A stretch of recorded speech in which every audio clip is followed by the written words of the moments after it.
Hey everyone, welcome back to the English Listening Lab channel. I'm your Sophie, and honestly, I am so happy that you are here today. Okay, so today we are going to do something a little bit different. Actually, we are going to do something very special. I want you to put away your textbook. Seriously, put it away. We are not going to study boring grammar rules today. We are not going to look at verb tables. Today, we are going to talk about real-life English. Now, you might be asking, Sophie, what is real-life English? Well, think about school for a second. In school, or in a textbook, you learn to speak like a book. It is very perfect. It is very correct. But native speakers, people from the USA, the UK, Australia, Canada, we do not speak like books. We are faster. We are more casual. We are a little bit messy. And sometimes we use words that you cannot even find in a dictionary. So, in this video, I am going to be your guide. I am going to teach you 5 or 6 ways to sound more natural instantly. I am going to speak slowly and clearly, so this is great listening practice for you. And because I'm a teacher, I know some words might be hard. So when I use a difficult word, I will stop and I will explain it to you right there. Are you ready to get started? Let's jump in. All right, let's start with the absolute basics, saying hello. I know what you learned in your first English class. Your teacher probably taught you a script. It went like this. Person A, hello, how are you?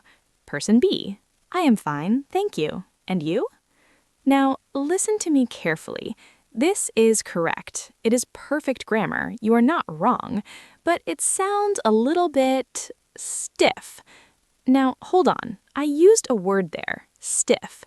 That's S-T-I-F-F, stiff. Let me explain. If your body is stiff, it means you cannot move easily. Maybe your neck hurts. It is tight. When we talk about language, if your English is stiff, it means it is too formal. It is not relaxed. It sounds like a robot. I am fine. We don't want to sound stiff. We want to sound friendly. So, what do we say in real life? When I see my friends, or even my coworkers, I usually use 2 phrases. The first phrase is my favorite. It is, how's it going? Listen to that again. How's it going? This means exactly the same thing as how are you, but it feels much warmer. When you say it fast, it sounds like one word. How's it going? Try saying that with me. How's it going?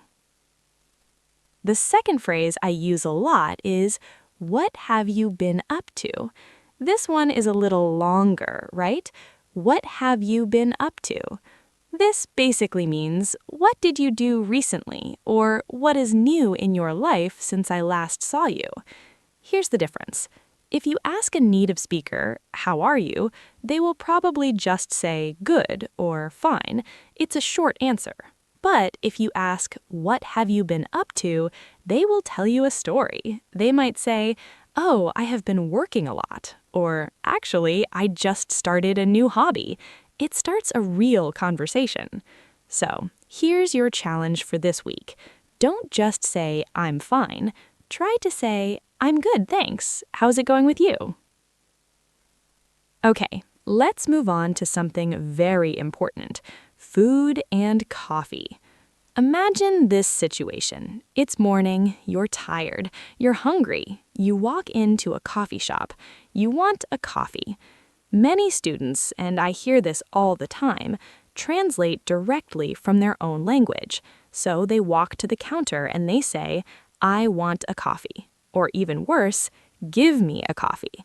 Please, please never say this. I know you are not trying to be mean, but in English, saying I want to a waiter is very direct. It can sound a little bit rude, and we don't want that. So, how do we order politely? We use magic phrases. The best phrase, the one I use every day, is can I get? Can I get a coffee, please? Can I get a sandwich? Can I get the check, please? It's soft, it's friendly. Or if you want to be even more polite, you can say, could I have? Could I have a glass of water? Notice that word could. Could is softer than can. It sounds very gentle. Now, let's talk about another coffee shop phrase you will hear. The waiter is going to ask you a question. He will say, is that for here or to go? You might be thinking, to go? Go where? Let me explain. To go. In America, we say to go when you want to take the food out of the restaurant. You want to carry it away. You want to eat it at home or in your car or at the office. Now, if you're in the UK or Australia, they often say take away. So to go and take away mean the same thing. So let's practice the full conversation together. I'll be the waiter and you be the customer. Waiter: hi there, what can I get for you? You: hi, can I get a large latte, please? Waiter: sure thing. Is that for here or to go? You: to go, please. See? It's simple, it's polite, and it's very, very natural. Okay, now let's talk about something funny: silence. When you're speaking English, sometimes you forget a word. It happens to everyone, even me. You need time to think. In your native language, maybe you make a sound like or while you're thinking. In English, we have special sounds for thinking. We call these filler words. Why do we call them filler words? Well, to fill means to put something into an empty space. Imagine a glass. You pour water into it. You fill the glass. In conversation, silence is the empty space. We use filler words to put sound in that empty space so the other person knows we're still talking. We haven't finished yet. So, here are the 3 most common filler words you will hear. Number 1 is or We use this when we're thinking about a fact. I want to go to the cinema, maybe Friday? I think his name is, David. Number 2 is very popular with young people, like. We use this when we're looking for the right description or we're not sure about a number. The movie was really scary. It cost $5. Now, be careful. Don't use too much in a job interview. You want to sound professional, but with friends, it's totally okay. Number 3 is you know. We say this at the end of a sentence. We use it when we want the other person to agree with us or to show they understand. It's really cold today, you know? She's really funny, you know? If you listen to native speakers on YouTube or in movies, try to count how many times they say or like. You'll be surprised. We do it all the time. It helps us think. Okay, let's move to a social situation. This is a hard one. Imagine your friend invites you to a party. Friend: hey, do you want to come to my house for dinner tonight? But you're tired. You had a long day. You want to stay home, watch Netflix, and sleep. How do you say no without hurting their feelings? If you say, no, I don't want to go, ouch, that's very strong. That's too direct. Your friend might feel sad. In real-life English, we use something called a soft no. We apologize and we give a reason. Here's a great phrase for this. I'd love to, but... Listen to the intonation. I'd love to, but... This means, I really want to go, I like you, but I cannot. For example, I'd love to, but I have to work late. I'd love to, but I'm feeling really tired today. Now, if you want to sound like a complete native speaker, there's an idiom for this. It's called a rain check. Let me explain that. Rain check. R-A-I-N, like water falling from the sky. This is a strange phrase, right? Historically, this comes from baseball games in America.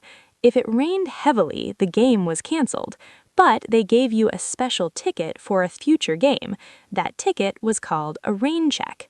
Today, we use it to mean, I can't do it today, but let's do it another time. So, if your friend invites you to dinner and you are busy, you can say, I'm so sorry, I can't tonight. Can I take a rain check? This is perfect.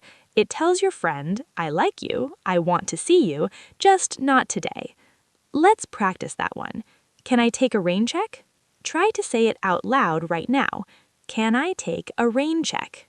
Okay, we're almost done, but this next part is super important for your listening skills.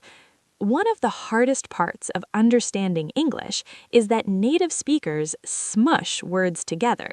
We squeeze them. Think about a sponge. If you have a sponge with water and you squeeze it, you press it tightly. In English, we squeeze words together to speak faster. Teachers call this contraction or reduction. Let's look at 3 very, very common examples. You will hear these in pop songs, movies, and TV shows every single day. Number 1, gonna. This is short for going to. Formal English, I am going to buy a car. Real life English, I'm gonna buy a car. Number 2, wanna. This is short for want to. Formal English, I want to go home. Real life English, I wanna go home. Number 3, gotta.